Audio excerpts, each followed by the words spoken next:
অনুপ্রবেশ রুখে দেয় এই মুহূর্তে বিজেপির চ্যালেঞ্জে কথাই বলছেন অমিত শাহ। নির্বাচনের ঠিক আগে অনুপ্রবেশ ইস্যু নিয়ে চড়া সুর আমরা শুনলাম অমিত শাহের গলায়। অনুপ্রবেশ রুখবো, একটা মাছিও গলবে না বলছেন অমিত শাহ। তার বক্তব্য শোনাবো।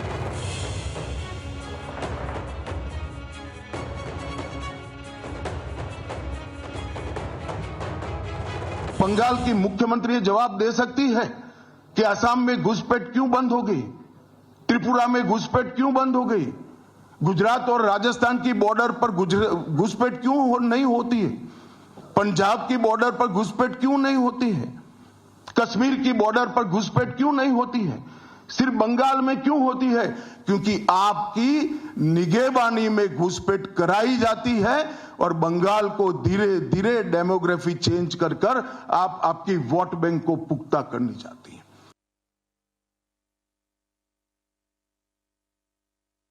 एक ऐसी मजबूत राष्ट्रीय ग्रिड बनाएंगे जो बंगाल से घुसपैठ को समाप्त कर देंगी।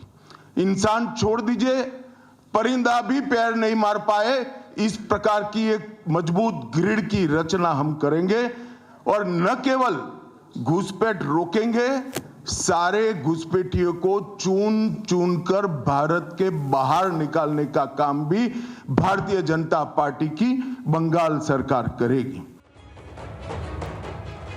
কেন্দ্রীয় স্বরাষ্ট্রমন্ত্রী অমিত শাহ তার বক্তব্য আমরা শুনছিলাম। কথা বলবো তৃণমূল কংগ্রেস নেতা জয়প্রকাশ মজুমদার এই মুহূর্তে রয়েছেন আমাদের সঙ্গে টেলিফোন লাইনে। জয়প্রকাশ বাবু, গুজরাট, কাশ্মীর, অসম, ত্রিপুরা কোথাও অনুপ্রবেশ হয় না, শুধুমাত্র বাংলাতেই কেন অনুপ্রবেশ হয়?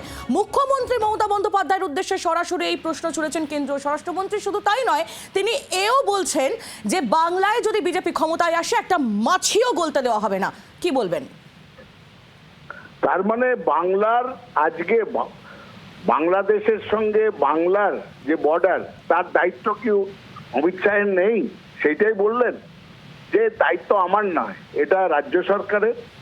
কি আজে বাজে কথা বললেন, এত বড় মিথ্যে কথা বলছেন প্রকাশ্যে। এই জন্যই বিজেপিকে মানুষ ভোট দেয় না, তাদের উপর ভরসা করা যায় না। এখনো তো অমিত শাহরই দায়িত্ব বর্ডার পাহারা দেওয়ার, তাহলে এখন কেন মাছি ঢুকতে পারছে, মানুষ ঢুকতে পারছে, মানুষ বেরিয়ে যেতে পারছে? কাজের কাজ নেই, অপদার্থ এরা। আর সব থেকে বড় কথা আপনাদের জানিয়ে রাখি, সেক্ষেত্রে কোট আনকোট একটা কথা বলেছেন যে কোন সরকার ফেন্সিং দিতে বাধা দেয়, উত্তর আমিই দিচ্ছি, মানে অমিত শাহই বলছেন উত্তর আমিই দিচ্ছি, একমাত্র তৃণমূল কংগ্রেস। শুনুন, তৃণমূল কংগ্রেসের সাংসদ সুখেন্দু শেখর রায় পার্লামেন্টে জিজ্ঞেস করেছিলেন আপনারা অনুপ্রবেশ নিয়ে বলেন, অফিসিয়াল আপনাদের ডেটা কি আছে, যেটা বলছেন কত হাজার, কত লক্ষ, কত কোটি অনুপ্রবেশকারী, যে আপনাদের হিসেব মতন কত অনুপ্রবেশকারী বর্তমানে ঢুকেছে বাংলাদেশ থেকে বা কারা চলেও ফেরতও গেছে, সেই ডেটা দিন। তার উত্তরে এই অমিত শাহ দপ্তর বলেছে এই সংখ্যা হচ্ছে গোপনীয় সংখ্যা, এই সংখ্যা বা এই জিনিস বলা যাবে না, লিখিতভাবে জানিয়েছে।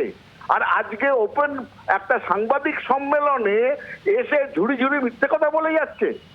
ক্ষমতা থাকে, পার্লামেন্টে উত্তর দিলেন না কেন তখন? কারণ পার্লামেন্টে দিলে সেটা দায়বদ্ধতা আছে, দায় নিতে হবে, সত্য বলতে হবে। আর এখানে রাজনৈতিক ভাবে প্রেস সম্মেলনে মিথ্যে কথা বলা যায়, তাই মিথ্যে কথাগুলো বলে গেলেন। আর একটা কথা বলে দিই, বাংলার যে আইন শৃঙ্খলা, তার বলার অধিকার নেই এই কারণে তাদেরই যে ডেটা, হোম মিনিস্ট্রির ডেটা, যে সব থেকে বেশি নারীদের ওপর অপরাধ সংগঠিত হয় উত্তরপ্রদেশে, তারপরে রাজস্থানে, তারপরে মধ্যপ্রদেশে, এটা আপনাদের ডেটা অমিত শাহ। সুতরাং বাংলায় এসে ঝুড়ি ঝুড়ি মিথ্যে কথা বলবেন না যে 7টার পরে মহিলারা বেরোতে পারে না। আর আপনারা ক্ষমতায় আসবেন কিনা সেটা বাংলার জনগণ ঠিক করবে। বাংলার প্রতি যারা বঞ্চনা করেছে, বাংলাকে যারা অপমান করেছে, বাংলা ভাষা বললেই যারা বাংলাদেশি, তাদের বাংলায় স্থান নেই, এটা জেনে রাখবেন। জয়প্রকাশ বাবু, ধন্যবাদ আপনাকে। তৃণমূল কংগ্রেস নেতা জয়প্রকাশ মজুমদার ছিলেন আমাদের সঙ্গে টেলিফোন লাইনে।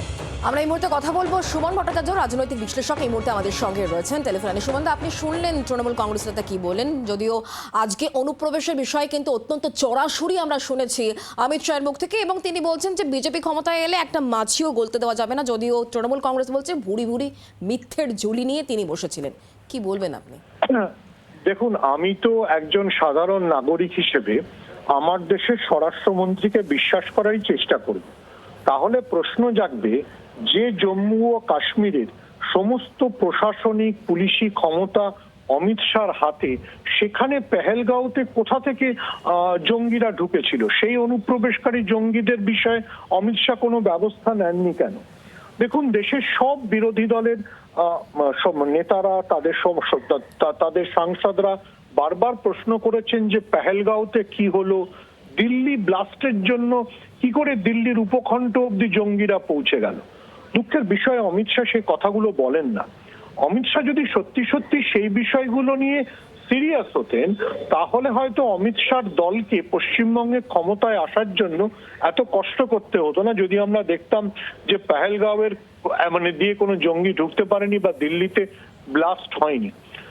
অবশ্যই নারী নিরাপত্তা খুব বড় বিষয়, কিন্তু অমিত শাহ দপ্তর স্বরাষ্ট্র দপ্তরের এনসিআরবির রিপোর্টই তো কলকাতাকে সেরা শহর বলেছে। তো তাহলে অমিত শাহ বিষয়ে নয় তার নিজের দপ্তরের পরিসংখ্যানকে প্রশ্ন করা উচিত। আমি আবারও বলছি, বিজেপি পশ্চিমবঙ্গে যদি একটা সত্যিকারের বিরোধী দল হয়ে উঠতে চায়, তাহলে তাদের পরিসংখ্যান এবং যে কথা তারা বলছে সে বিষয়টা তাদের অনেক সতর্ক থাকতে হবে।